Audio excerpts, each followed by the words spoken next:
എല്ലാവർക്കും നമസ്കാരം. സുഖമായിട്ടിരിക്കുന്നു എന്ന് കരുതുന്നു. ഇന്നത്തെ നമ്മുടെ വ്ലോഗ് മഹാകുംഭമേളയിലെ എക്സ്പീരിയൻസിനെ പറ്റിയാണ്. നമ്മുടെ യാത്ര തുടങ്ങുന്നത് 21 ഫെബിന് കൊച്ചിയിൽ നിന്ന് മുംബൈ വഴി പ്രയാഗ്രാജ് എയർപോർട്ടിൽ നമ്മൾ ഏകദേശം ഉച്ചയ്ക്ക് 1 മണിയോടുകൂടി ലാൻഡ് ചെയ്തു. അതിനുശേഷം നമ്മൾ ലഞ്ചൊക്കെ കഴിച്ച് പതുക്കെ ക്യാമ്പിലേക്കുള്ള യാത്ര തുടങ്ങി. വളരെയധികം ട്രാഫിക് ഉണ്ടായിരുന്നു. പലയിടങ്ങളിലും നമ്മുടെ വണ്ടി നിർത്തിയാണ് നമ്മൾ പോയിക്കൊണ്ടിരുന്നത്. എത്തുമോ എത്തില്ലയോ എന്നുള്ള ഡൗട്ട് നമുക്ക് പലപ്പോഴും ഉണ്ടായിരുന്നു. അങ്ങനെ ഒരു സ്പോട്ടിൽ നിന്ന് നമ്മുടെ ടൂർ മാനേജർ വന്ന് നമ്മളെ പിക്ക് ചെയ്ത് ഒരു റിക്ഷയിലാണ് നമ്മൾ പോയിക്കൊണ്ടിരുന്നത്. ആ സമയത്തും അവിടെ വളരെ ലൈവ്ലി ആയിരുന്നു. 1 മണിക്കൂർ എടുക്കേണ്ടുന്നിടത്ത് 4 hours എടുത്തിട്ടാണ് നമ്മൾ നമ്മുടെ ക്യാമ്പിൽ എത്തിയത്. ഒരു 10:30 ഒക്കെ ആയപ്പോഴത്തേക്കും ശിവാധ്യ ക്യാമ്പ്സിൽ നമ്മളെത്തി. അവിടെയാണ് നമ്മൾ സ്റ്റേ ചെയ്തത്. ഇതായിരുന്നു നമ്മുടെ ടെൻറ്റ്. അപ്പോൾ കയറുന്നിടത്ത് ഒരു സിറ്റ് ഔട്ട് ഏരിയ ആണ്. രാവിലെ 1 മണിക്കാണ് നമ്മളുടെ ഡേ സ്റ്റാർട്ട് ചെയ്തത്. അതുകൊണ്ട് തന്നെ വളരെ എക്സോസ്റ്റഡ് ആയിരുന്നു നമ്മൾ എല്ലാവരും. പക്ഷെ എന്നാലും ഞാൻ ഇതൊന്നും വീഡിയോ എടുക്കാൻ മിസ്സാക്കിയില്ല. ഈ കാണുന്നതാണ് നമ്മുടെ ബെഡ്റൂം. ഇതൊരു ഡിലക്സ് ടെന്റ് ആയിരുന്നു. ഒരു ടെന്റിൽ താമസിക്കുക എന്നുള്ളത് എൻ്റെ ആദ്യത്തെ അനുഭവം ആയതുകൊണ്ട് തന്നെ ഇതെല്ലാം വളരെ അത്ഭുതകരമായ ഒരു കാഴ്ചയായിരുന്നു എനിക്ക്. അച്ഛനും അമ്മയും ഓൾറെഡി എക്സ്പീരിയൻസ് ചെയ്തതാണ്. കാരണം അവർ ഹരിദ്വാറിലെ കുംഭമേളയിൽ പങ്കെടുത്തിട്ടുണ്ട്. ഒരു റൂമിൽ വേണ്ടുന്ന എല്ലാ കാര്യങ്ങളും ആ ടെന്റിലുണ്ട്. ഇനി നമുക്ക് അടുത്തത് ബാത്റൂം കാണാം. ഇങ്ങനെ സിപ്പ് തുറന്നിട്ടാണ് നമ്മൾ പോകുന്നത്. അപ്പോൾ അവിടെ ഷവറൊക്കെ ഉണ്ട്. ഒരു സെപ്പറേറ്റ് ബാത്ത് ഏരിയ ആണ്. അതിനുശേഷം അവിടെ വാഷ് ബേസിൻ ഉണ്ട്, പിന്നെ ടോയ്ലറ്റ് ഉണ്ട്. അങ്ങനെ വളരെ വിശാലമായ ഒരു അറേഞ്ച്മെന്റ് ആണ്. ഒരു ടെന്റിൽ ഇത്രയൊക്കെ ഉണ്ടാവുക എന്ന് വെച്ചാൽ വളരെ വലിയ കാര്യം തന്നെയാണ്. പിന്നെ എനിക്ക് അഡീഷണൽ ബെഡ് വന്നിട്ടുണ്ട്. ഇത് ബഗ്ഗി പോകുന്ന ശബ്ദമാണ്. അടുത്ത ദിവസം 22 ഫെബ് രാവിലെ 5 മണിയായപ്പോൾ നമ്മൾ തയ്യാറായി റിസപ്ഷനിൽ ചെന്നിരുന്നു. അതിനുശേഷം ടൂർ മാനേജർ നമുക്ക് 2 ബൈക്സ് അറേഞ്ച് ചെയ്ത് തന്നു. അങ്ങനെ എക്സൈറ്റിംഗ് ആയിട്ടുള്ള ബൈക്ക് റൈഡൊക്കെ ആസ്വദിച്ച് ഞാനും അമ്മയും ഇങ്ങനെ പോയിക്കൊണ്ടിരിക്കുകയാണ്. പിന്നാലെ അച്ഛനും വരുന്നുണ്ട്. ഈ കാണുന്നതാണ് ശംഖ് ദ്വാർ. ഒരു 15-16 ഡിഗ്രി സെൽഷ്യസ് തണുപ്പാണ് ഉണ്ടായിരുന്നത്. എന്നാലും അത് നമുക്ക് നല്ല തണുപ്പ് തന്നെയായിട്ടാണ് തോന്നിയിരുന്നത്. അങ്ങനെ നിറയെ ആൾക്കാരിങ്ങനെ വന്നുകൊണ്ടേയിരിക്കുകയാണ്.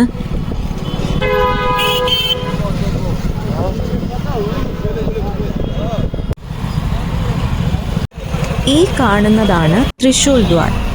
അങ്ങനെ അതെല്ലാം കഴിഞ്ഞിട്ട് നമ്മുടെ ടൂർ മാനേജർ നമുക്ക് ഓരോന്നും ഇങ്ങനെ വളരെ നന്നായിട്ട് എക്സ്പ്ലെയിൻ ചെയ്ത് തരുന്നുണ്ടായിരുന്നു. 9 പേര് അടങ്ങിയ ഒരു ഗ്രൂപ്പായിരുന്നു നമ്മുടേത്. ആ സമയത്തും തിരക്കൊക്കെ ഉണ്ടായിരുന്നു. നമ്മുടെ കൂട്ടം തെറ്റാനുള്ള പല ചാൻസസും അവിടെ ഉണ്ടായിരുന്നു. 2-3 തവണ നമ്മൾ കൂട്ടം തെറ്റി. എന്നാലും ടൂർ മാനേജർ കയ്യിലുള്ള ആ ഒരു ഫ്ലാഗ് എയിം ചെയ്തിട്ട് നമ്മൾ നടക്കുന്നത് കൊണ്ട് തന്നെ വലിയ കുഴപ്പമില്ലാതെ ഗ്രൂപ്പിൽ തന്നെ നിന്നു. അങ്ങനെ ചന്ദ്രദ്വാരമൊക്കെ കടന്ന് നമ്മളിങ്ങനെ ബോട്ട് പിടിക്കുന്ന ഒരു സ്പോട്ടുണ്ട്. അവിടത്തേക്ക് എയിം ചെയ്ത് ഇങ്ങനെ നടന്നുകൊണ്ടിരിക്കുകയാണ്. അങ്ങനെ അവിടെ നമ്മൾ എത്തി. പിന്നെ കുറച്ച് ഫോട്ടോസൊക്കെ എടുത്തു. അതിനുശേഷം നല്ല ചൂടുള്ള മസാല ചായ കുടിച്ചു.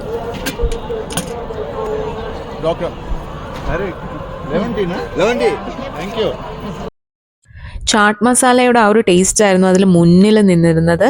പിന്നെ അതിന് ഒരു ലെമണിൻ്റെ ഫ്ലേവറും ഉണ്ടായിരുന്നു. അങ്ങനെ ചായയൊക്കെ കുടിച്ചതിന് ശേഷം ഈ ഭംഗിയുള്ള സൺറൈസ് ഞാൻ ക്യാപ്ചർ ചെയ്തു. ശിവാധ്യ ക്യാമ്പ്സിൽ നിന്ന് ഒരു 20 മിനിറ്റ്സ് ബൈക്ക് റൈഡ് ആയിരുന്നു തൃശൂൽ ദ്വാർ വരെ. അതിനുശേഷം അവിടെ നിന്ന് നമ്മളൊരു 30 മിനിറ്റ്സ് എടുത്തിട്ടാണ് നടന്നു വന്നത് നമ്മുടെ വള്ളം എടുക്കുന്ന ആ ഒരു സ്പോട്ടിലെത്താനായിട്ട്. അങ്ങനെ എല്ലാവരും ഹാപ്പി ആയിട്ട് നമ്മുടെ വള്ളത്തിൽ കയറിയിരിക്കുകയാണ്. അമ്മ പറയുന്നുണ്ടായിരുന്നു ഫോൺ വെള്ളത്തിൽ വീഴാതെ നോക്കണേ എന്ന്. അത് ഗണേഷ് ജിയാണ് നമ്മുടെ കൂടെയുള്ള. രാവിലെ തന്നെ നമ്മളെ പോലെ എത്ര പേരാണ് ത്രിവേണി സംഘം അവിടെ പോയൊരു ഡിപ്പ് എടുക്കാനായിട്ട് തയ്യാറായിട്ട് ഇരിക്കുന്നത്. അങ്ങനെ നമ്മൾ ലൈഫ് ജാക്കറ്റ് ഒക്കെ ഇട്ട് പതുക്കെ നമ്മുടെ യാത്ര തുടങ്ങി. ഈ പക്ഷികൾ അവിടെ ഒരുപാട് കാണുന്നുണ്ട്. ഇത് ഞാൻ മനസ്സിലാക്കിയെടുത്തോളം ഇത് സീഗൾസ് ആണ്. തൃശൂൽ ദ്വാറിന്റെ അവിടെ വെച്ച് നമ്മൾ പരിചയപ്പെട്ടതാണ് doctor Ashok and doctor Bharati. അവർ രണ്ടുപേരും മുംബൈയിൽ നിന്നാണെന്ന് പറഞ്ഞു. പിന്നീടാണ് നമ്മൾ മനസ്സിലാക്കുന്നത് അവർ നമ്മുടെ കൂടെ ഉള്ളവരാണെന്ന്. lovely and look at the number of people. നമ്മളെല്ലാം എടുത്തോട്ടോ. ഇത് ഗണേഷ് ജി, അദ്ദേഹത്തിൻ്റെ വൈഫ്, പിന്നെ സന്ധ്യ മാം.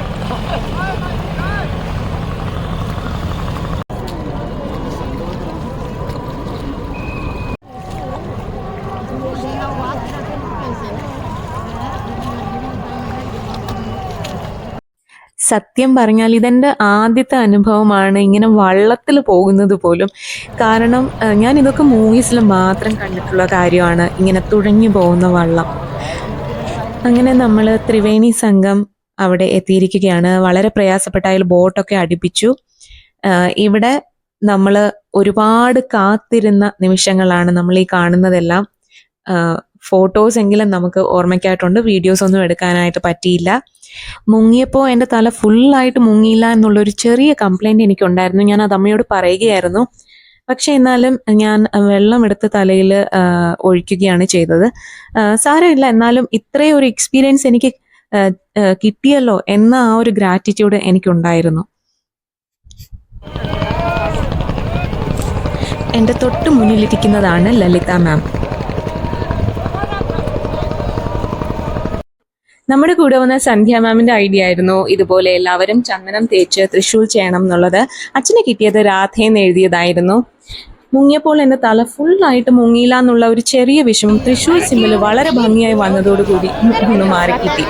അതിനുശേഷം നമ്മൾ ക്യാമ്പ എന്ന് പറയുന്ന സ്പോട്ടിലെത്തി. അവിടുന്ന് ലൈറ്റ് റിഫ്രഷ്മെന്റ്സ് ഒക്കെ എടുത്തു. പിന്നീട് തിരക്ക് കൂടിക്കൊണ്ടേയിരിക്കുകയായിരുന്നു. അവിടുന്ന് കാണുന്ന കാഴ്ചകളാണിതെല്ലാം. നമ്മൾ ഏകദേശം ഒരു 30-35 മിനിറ്റ്സ് എടുത്തിട്ടാണ് ബോട്ട് കയറി ത്രിവേണി സംഗമിലെത്തുന്നത്. ഏകദേശം 8 മണിയോടുകൂടിയാണ് നമ്മൾ അവിടെ എത്തിയത്. പിന്നീട് ഒരു അരമണിക്കൂർ കഴിഞ്ഞ് നമ്മൾ ബോട്ടിൽ തിരിച്ചെത്തി. അതിനുശേഷം പിന്നെയും ഒരു 30-35 മിനിറ്റ്സ് എടുത്തിട്ടാണ് നമ്മൾ തിരിച്ച് കരയിലെത്തുന്നത്. പിന്നീട് നമ്മൾ അവിടുന്ന് നടന്ന് ഈ റിക്ഷ എടുത്തു, നമ്മുടെ ടെൻറ്റിലേക്ക് പോയി റെസ്റ്റൊക്കെ എടുത്തു. അതിനുശേഷം നമ്മൾ ലഞ്ച് കഴിച്ചു. നമ്മുടെ ക്യാമ്പിന് അടുത്ത് തന്നെ പൂജശ്രീ എന്നൊരു സ്റ്റോർ ഉണ്ടായിരുന്നു. അവിടെ നമ്മൾ സന്ധ്യ മാമിനൊപ്പം പോയി കുറച്ച് അഗർബത്തീസ്, രുദ്രാക്ഷം ഒക്കെ വാങ്ങി. രുദ്രാക്ഷം അണിയുന്നതിനെ കുറിച്ച് ഒരു മിത്തുണ്ട്, സ്ത്രീകൾ ഇത് അണിഞ്ഞുകൂടാന്നൊക്കെ. പക്ഷെ ഇമോഷണൽ സ്റ്റെബിലിറ്റിക്ക് വേണ്ടി പീരീഡ്സ് ഉള്ള സമയത്ത് പോലും നമുക്ക് രുദ്രാക്ഷം ഇടാം എന്നുള്ള കാര്യമാണ് ഞാൻ മനസ്സിലാക്കിയത്. നല്ല ചുട്ടുപൊള്ളുന്ന ചൂടുണ്ടായിരുന്നു ആ സമയത്തൊക്കെ. ഏകദേശം ഒരു 4 മണിയൊക്കെ ആയപ്പോൾ നമ്മൾ ചായയൊക്കെ കുടിച്ച് പതുക്കെ ഗംഗാ നദിയുടെ തീരത്തേക്കാണ് നടന്നു പോയത്. ആ സമയം ആയപ്പോഴത്തേക്കും ടെമ്പറേച്ചറൊക്കെ ഒന്ന് കുറഞ്ഞു തുടങ്ങി. ഇത് നമ്മുടെ ക്യാമ്പിൻ്റെ ബാക്ക് സൈഡാണ് കാണുന്നത്. വളരെ വിശാലമായ തീരമാണ് നമുക്കിവിടെ കാണാൻ സാധിച്ചത്. പവിത്രമായ ഗംഗാനദിയുടെ തീരത്താണല്ലോ നിൽക്കുന്നത് എന്നുള്ളത് ഒരു സ്വപ്നം പോലെ തന്നെ എനിക്ക് പലപ്പോഴും തോന്നി. ലളിത മാം, സന്ധ്യ മാം, അവർക്കൊപ്പം കുറച്ച് നല്ല നിമിഷങ്ങൾ. ഇത്രയും പവിത്രമെന്ന് കരുതപ്പെടുന്ന നദിയാണല്ലോ മനുഷ്യർ വൃത്തിഹീനമാക്കുന്നത്. അതിനുശേഷം ഗംഗാർതിയിൽ പങ്കെടുക്കാനുള്ള ഭാഗ്യവും നമുക്ക് ലഭിച്ചു. പിന്നീട് കൾച്ചറൽ പ്രോഗ്രാംസ് ഉണ്ടായിരുന്നു. രാജസ്ഥാനിൽ നിന്നുള്ള ചരി ഡാൻസ്, ഫയർ ഡാൻസ്, ഇതൊക്കെ കാണാനുള്ള അവസരമുണ്ടായി.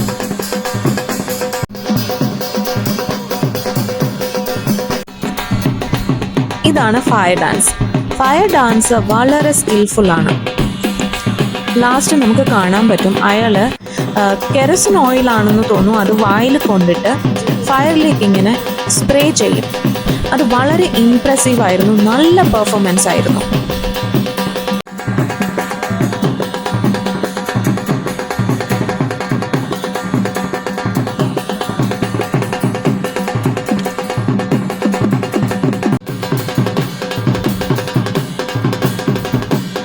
ഇത് കഴിഞ്ഞിട്ട് നമ്മളൊരു ഗംഭീരമായ മാജിക് ഷോ കണ്ടു. അദ്ദേഹവും രാജസ്ഥാനിൽ നിന്നുള്ള ഒരു കലാകാരനാണ്.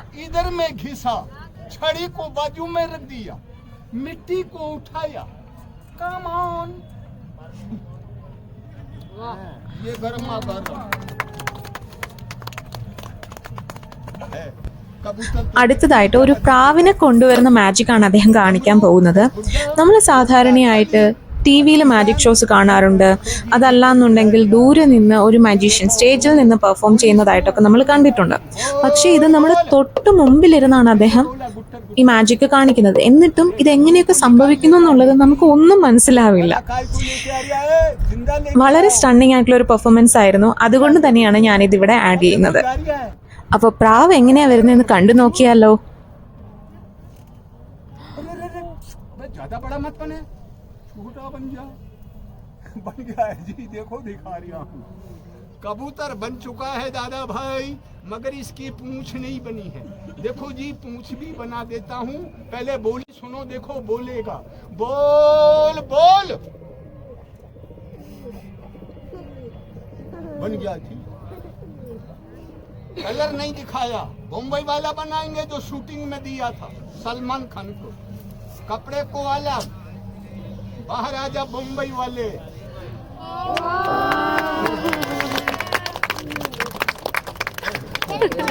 अरे दूर से आ रहा, बम्बई से टीम नहीं मिला इसको, इसलिए पोटी कर दी। അടുത്ത ദിവസം 23 ഫെബ്രുവരി രാവിലെ 7 മണിക്കാണ് നമ്മൾ നമ്മുടെ ക്യാമ്പിൽ നിന്നും എയർപോർട്ടിലേക്കുള്ള യാത്ര തുടങ്ങുന്നത്. അങ്ങനെ ട്രാഫിക്കിൽ പെട്ടുകിടക്കുമ്പോഴാണ് നമ്മൾ ഈ വ്യൂ ഒക്കെ കാണുന്നത്. എത്രയധികം ആൾക്കാരാണ് അപ്പോഴും വന്നുകൊണ്ടിരിക്കുന്നത്. മഹാശിവരാത്രിക്ക് മുമ്പുള്ള തിരക്കാണ് നമ്മൾ ഈ കാണുന്നത്. പോലീസ് വളരെ കഷ്ടപ്പെട്ട് ക്രൗഡിനെ നിയന്ത്രിക്കുന്നുണ്ടായിരുന്നു. നമുക്ക് എന്തായാലും ഒരു പാനിക് സിറ്റുവേഷൻ ആയിരുന്നു. കാരണം നമുക്ക് ഓർമ്മയുണ്ട് 48 hours ഒക്കെ ആൾക്കാർ സ്റ്റക്കായി കിടന്നു എന്നൊക്കെ ഉള്ള വാർത്ത. അതിൻ്റെ ഒരു ഫ്ലാഷ് ബാക്ക് ആണ് നമുക്ക് വന്നുകൊണ്ടിരുന്നത്. ഫ്ലൈറ്റ് മിസ്സാകുമോ എന്നുള്ള ആ ഒരു ആങ്സൈറ്റി നമുക്കുണ്ടായിരുന്നു. അത്രയധികം ക്രൗഡാണ്. വണ്ടിയുടെ 2 സൈഡിൽ നിന്നും അവരിങ്ങനെ പുഷ് ചെയ്തിട്ടാണ് പോകുന്നത്. അപ്പോൾ വണ്ടി മറിയോ എന്നുള്ളൊരു പേടി പോലും നമുക്കുണ്ടായിരുന്നു. അങ്ങനെ പല വഴികളിലൂടെയൊക്കെ ഡീവിയേറ്റ് ചെയ്തു എങ്ങനെയൊക്കെയോ ഡ്രൈവർ നമ്മളെ രക്ഷപ്പെടുത്തിക്കൊണ്ട് പോയി. ഓൾ നൈനി ബ്രിഡ്ജ് വഴിയാണ് നമ്മൾ ഈ പോയിക്കൊണ്ടിരിക്കുന്നത്. അങ്ങനെ സമയത്തിന് തന്നെ നമുക്ക് എയർപോർട്ടിൽ എത്താൻ പറ്റി.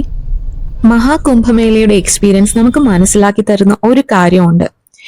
നമ്മുടെ ലൈഫിൽ കുറേ ചാലഞ്ചസ് ഉണ്ടാവും, നെഗറ്റിവിറ്റി, ആങ്സൈറ്റീസ് ഇതൊക്കെ ഉണ്ടാവും. ഇതെല്ലാം നമ്മൾ ഓവർകം ചെയ്ത് മുന്നോട്ട് പോയിക്കൊണ്ടേയിരിക്കണം. നമുക്ക് കുറച്ച് പുതിയ ആൾക്കാരെ പരിചയപ്പെടാനും പറ്റി. Sandhya ma'am, Lalitha ma'am, doctor Ashok, doctor Bharati, Ganesh ji, his wife. We are so delighted to meet you all and to be part of the world's largest spiritual gathering. Gange cha yamune chaiva Godavari Saraswati Narmade Sindhu Kaveri Jalaismin Sannidhim Kuru.